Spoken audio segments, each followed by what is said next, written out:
Hey guys, what's up? Surma11 here. I have a lot of videos coming today, so I'm going to try to get them done as quickly as possible. Today I will be reviewing Black Bullet Episode 2. Yeah, this show is pretty awesome. I read Chapter 1 of the manga last year, I believe, and I never went any further with it. It kind of just slipped out of my mind, and I remembered, oh wow, Black Bullet is still on this website, and I got to read Chapter 2, and I never actually read Chapter 2. And I didn't know it was this good, and I feel bad for stopping, because this is a great series. It's one of the strongest animes of the season, I would say. Yeah, I would say this is like one of the strongest animes this season. Well, so far. So the episode starts off with the main character in school, and last week they said he was 23. So is this college or something? Because it looks like a Japanese high school. And I mean, he's sitting by the window and everything. It has to be a Japanese high school. That's where the main character sits. The main character sits right by the window. That's where all this stuff goes on. And then, the exchange student sits by the main character. That's how this goes. So he goes over to the Ministry of Defense with, let me see, I wrote her name down in this review. Her name is Kisara. Yeah, Kisara. It's Kisara and Saitomi. And Kisara is the president of the whatever their department is.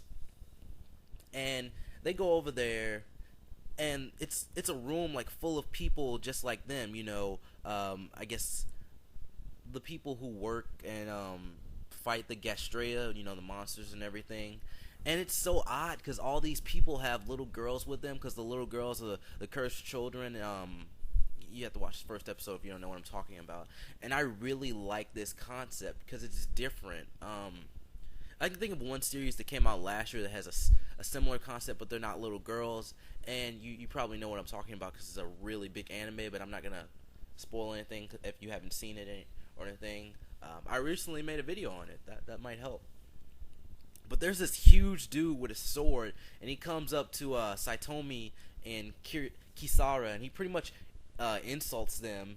And then Saitomi, he says something back, and the dude just headbutts him with no warning at all. And I was just like, whoa. It didn't seem to hurt him that much, but he didn't give him a warning or anything. He's just like, headbutt. And I wish they would have fought. Have you ever seen like anyone use a headbutt in like a real fight or anything? Does that work? Because I feel like that would really screw you up. Like I hit my head on the refrigerator and I didn't feel good after that. I don't think a headbutt is very effective because your head is like, your central everything.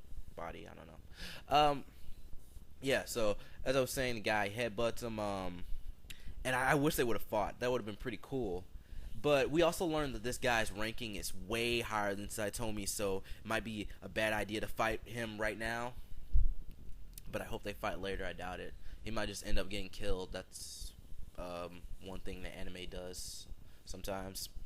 And then all the civil officers, that's what they are. They've been called to find a case, and then they also have to find the Gastrea who caused the outbreak of a person the day before. And the room is just packed with these people, with little girls. It's kind of awkward. But we also get information about the main character's adoptive father. He kind of just has a monologue about it. He's just like, he sees his grandfather on the screen with the, I don't know, what is that, like the president or something? I don't know, it was a girl on the screen. I don't know what she was. And he just has a monologue about it. It's just like he's, that's his adoptive father, and he's also the grandfather of Kisara. And it's kind of odd how this information was just thought about. Things like that are normally, left to be a big surprise later in the series, but he already knows the information, and he just has a monologue about it, and I'm guessing she knows too. So then there's the masked guy from the first episode. He actually has a name, but I didn't write it down. He comes in there, and no one notices him there until he says something or they look up. And he gives out his name, and he gives out like what he used to do or what he does, but he doesn't show his face. I mean, you gave your name. I'm guessing there are no records of him or something, but you gave your name. Couldn't they just look you up? You could have just taken the mask off. You might as well. But I guess there might be a reason to why he's wearing it. I don't see the big deal, but I hope he doesn't turn out to be like the real father of the main character or something. That's kind of what I feel like it could go. I'm just trying to like throw out my theories on Black Bullet so far. His story could go that way. but then everyone shoots their guns at him, but he has like a force field sort of barrier thing, and he actually shoots the or like ricochets the bullets back at everyone. It's so awesome. I think Saitomi was the only one who noticed, and then he jumped on Kisara and pushed her down, and he actually shoots one at the girl on the screen. I mean, it's not even gonna hurt her, but I don't know if she saw it or not, but I guess she did. And he also has a cursed child too, which is his own daughter, and that's kind of why I think he could be Saitomi's father. He has blonde hair, but Saitomi has like sort of dark bluish hair, and the girl has sort of dark bluish hair as well. So they could be brother and sister. Who knows? And he discloses some information on the case. What's inside the case is like the inheritance of the 7 stars. I don't know what that means, but that's what he said. And he also gives the main character Saitomi a present, which is the head of some president. Like some guy comes in there, the president's missing, and then Saitomi looks down at the president. He's like, "What?" And there's like blood dripping from there, but they don't show the head. I kind of wish they would have shown the head, but I guess that might be too gruesome to show on TV. It was weird but dark, and I did like it. And then after this, we get a scene with Injo and Saitomi. And if you still are watching this and you haven't seen Black Bullet, Injo is Saitomi's like cursed child or whatever.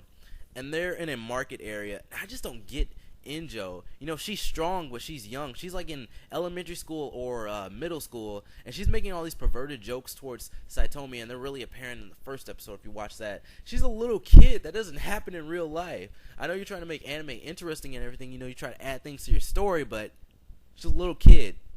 That's very weird. So we get this scene where some girl, she's a cursed child, she stole something, and for some reason Injo was mad. You know, she met the girl. There's like this area where the cursed children are at, and Injo used to be over there. And she didn't meet the girl. I think she saw the girl before, but she never talked to her. And then Injo gets mad. She pretty much makes Saitomi help the girl, or try to help the girl, which I think is dumb, and I'm about to explain it. It has nothing to do with you guys, and plus she's a thief. Ugh, I can't talk, man. So from this episode, I'm about to go into some real life stuff. I don't understand, okay? The little girl, she stole something, and she tried to hurt someone. That's grounds to either, tie her up or shoot her, because she tried to hurt somebody. What would you do if someone broke into your house? Would you try to stop them, or would you try to shoot them? Hey guys, it's been like 3 days since the episode, 2 or 3 days, I'm sorry. Yesterday, I was almost done with the recording, but some people came home, so I couldn't really finish the review. But yeah, I was talking about Black Bullet episode 2, and I was saying, the whole thing with the cursed girl and Injo getting angry, it didn't really make any sense. Like, this cursed girl, cursed child, I believe is the term. She stole something, she tried to hurt somebody. That's grounds to either restrain her or shoot her. And I mean, she tried to hurt someone, so I don't know. But just kind of think about it. If someone broke into your house, or if someone stole something from you, you would obviously try to restrain them. But if they tried to hurt someone, you probably would get out a weapon just in case. And if someone broke into your house, I think you'd probably pull out a weapon right away. Like, you can't justify that in any way. So, if you harm someone or break into a home, you obviously don't care about what happens to yourself, because they have the right to kill you at that point. And, that's how I feel about real life and about this episode. I mean, like, why are you getting so emotional about this person you saw a few times, you never talked to, and she stole something? She's a criminal. But they didn't have to take her back there and shoot her. But she was still alive, so whatever. And anyways, then Saitomi, he meets the masked guy. They're like walking down an alley or something, and he meets the masked guy again. This time we get a little bit of Injo versus the masked guy, his daughter. Her name is Kohiha, and I think each girl is made from a different type of Gastrea, which is pretty awesome, because Injo is made from a rabbit Gastrea, and then the other girl's made from something else. And that's just pretty cool. I like the concept about the cursed children and everything. And then he just tries to strike a deal with Saitomi, but he declines. And that was a lot of money, you know, to just be declining stuff. And he even shot the money. I'm just like, what? You just like wasted a couple hundred, I don't know, a couple million or whatever was in there. And he says something. He's trying to like show him how bad everything is. And I'm guessing he's saying that the people he's working for, or I don't know, just like maybe mankind or something. Someone's betraying him. And he was just like, go see for yourself. Go see the girl at school. And he goes to Injo's school, and she ran away or something. He did something to her reputation. He said that she was a cursed child, and I guess she just left. I don't even know if the kids got a chance to react. She just left.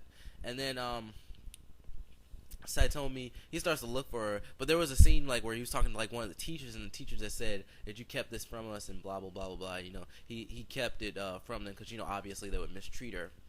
And I liked it because, you know, it seemed their relationship feels more like a father and a daughter rather than, you know, some guy and his tool, which is how some of the people feel about the cursed children. And let me see. He goes to like some sewer area, and I guess like this is an area with a lot of culture. I can't say that, man. Cursed children. He goes down there, and I guess a lot of them are with this old man. And the old guy, he lies to him, and that's what I didn't like. You know, Injo is there. The old guy says that she's not there. She is there. And we get this scene where he's like, something about she's giving up on Saitomi, but we know she's coming back. I mean, she's a main character. And at the end, it looked like she was crying, so we obviously know she's probably going to come back with him.